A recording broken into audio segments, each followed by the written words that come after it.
hello लोगोफोर खुलुमबाय दिनैनि बे गोदान भिडिअ नोंथांखौ फिन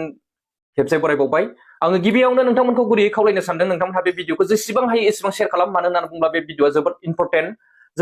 जोबोद नोंथांमोननि मददनि गोनांथि जानानै फैदों आङो माने हाखु दाखु बे भिडिअखौ दिनै दा बानायनाय जाबाय माने जाथाया जाहैबाय सासे हिनजावसाया माने नेलमांला एरियानिफ्राय गोमानानै दं दा आं बेखौ डिटेलै खोन्थानो सानदों सुंद'यैनो नोंथांमोननो दा बे नेलमांला एरियानि नैबे तुमकुर र'डआवहाय आरएनएस मटर्स दङ बेवहाय माने बे खाथियावनो माने मोनसे स' मिल दङ दंफांनि कम्पानि नोंथांमोन दा बेवहाय दीपक मोसाहारि होननाय फंबाया बेवहाय खामानि मावोमोन दीपक मोसाहारि मुंनि सासे सेंग्राया बेवहाय खामानि मावोमोन दा बेवहाय बियो सासे हिनजावसाखौ माने 5 बोसोर बैसोनिफ्रायनो बियो लाबोनानै माने न'खरनि बिमा बिफाजों सावरायनानै लाबोनानै बियो गावजों लोगोसे लाफैफादोंमोन दा बे हिनजावसाया 5 बोसोरनिफ्राय देरै देरनानै 15 इयार्स जाबाय 15 बोसोर बैसो जाबाय बियो 10 बोसोर बे गथ'खौ नायबोबाय आरोखि 10 बोसोर बेजोंनो थानानै दिनै 15 बोसोर बैसोसिम देरबोबाय बियो 5 बोसोराव लाबोदोंमोन नालाय दा 10 बोसोर बेजोंनो थायै दा 15 इयार्स जाबाय बे हिनजावसाया दा आं स्क्रिनाव बिनि फट'खौ होनानै होदों नोंथांमोनहा जेरावखि नुवा मानो बेखौ स्क्रिनाव होनाय कन्टेक्ट नाम्बाराव एबा आंनिसिम कन्टेक्ट खालामनानै अन्नानै खोन्थाहर आरो नोंथांमोनहा जेरावखि नुवा मानो हमथानानै दोननो नाजा दा आङो बिनि एड्रेसखौ खोन्थानो सानदों बे हिनजावसानिखौ बिनि मुङानो जाहैबाय बिदां औवारि हो नोंथांमोन बेनिफ्राय भिलेज एबा गामिया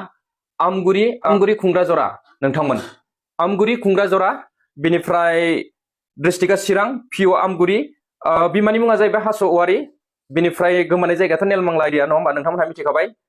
दा जोबोद दुखुनांथाव बे हिनजावसाया माब्रैहाय बेफोरबायदि खारलांखो बेखौ रावबो मिथिस्लाबाखसै माने सोरनिबा फनजों बे खाथियाव थानायनिजोंनो सोरजोंबा रायलायहरदोंमोननो दा बै जाय मानसिनि नाम्बाराव रायलायहरदों बेजोंनो थांदों बायदि सन्देह खालामदों मिथिनो मोननाय बादिब्ला सिगां समावबो माने सोरबा हौवाजों मोजां मोनलायनाय एसे खोनाखादोंमोन दा बेजोंनो थांदों बायदि सन्देह जादों दा आङो बिनि मुंखौ बिनिखायनो माने क्लियारिफिकेसन होनो हाथ'वाखै बेजों नंमारगौना नंमारा नाथाय बे हिनजावसाया गोमानानै दं दा नोंथांमोनहा बे भिडिअखौ जेसेबां हायो एसेबां शेयार खालामनानै हो आरो बे स्क्रिनाव होनाय नाम्बाराव खोन्थाहरबानो जाबाय आरो नोंथांमोनहा आंनोबो खोन्थाहरनो हागोन आंनि नाम्बाराथ' गोबांनावनो दंखायो नङा होमबा दा बैसोआबो जायाखै हिनजावसाया 15 इयार्स ओल्डल' नङा होमबा 15 बोसोर बैसोल' दा बबेहायबाफोर थांनानै माबा मोनसे जाहैबायबाय नामा होननानै गोबां गाब्रायनाय फैदों न'खराव एबा बे दीपक फंबायनाव दा सिगां समफोरावबो गोमाखादोंमोन होननानै बुंदों उन्दै समावनो माने बेवहाय एफआइआर खालामलायनाय गासैबो पुलिसनि माने गासै डकुमेन्टसफोरा बे दीपक मोननाव दंजोबो होननानै आंनिसिम खोन्थाहरदों दा बेखौ माने आङो दा श' खालामनो हाथ'नाय नङा जिखुनु जाया बे हिनजावसानि फट'खौ श' खालामबाय नोंथांमोनहा प्लिज अन्नानै आङो बार रिकुवेस्ट खालामबाय भिडिअखौ जेसेबां हायो एसेबां शेयार खालामनानै हो जाहाथे थाबैनो बे हिनजावसाखौ मोनफिननो हायो आरो जोङो बे फंबायनिसिम लाबोनानै जाहाथे न'सिम थाबै दैथायहरनो हायो दा दिनैनि भिडिअखौ आं बेखिनियावनो नोंथांमोनखौ गुरै खावलायनानै दोनहोनाय जाबाय गोजोन्थों रायजोफोर थेंक इउ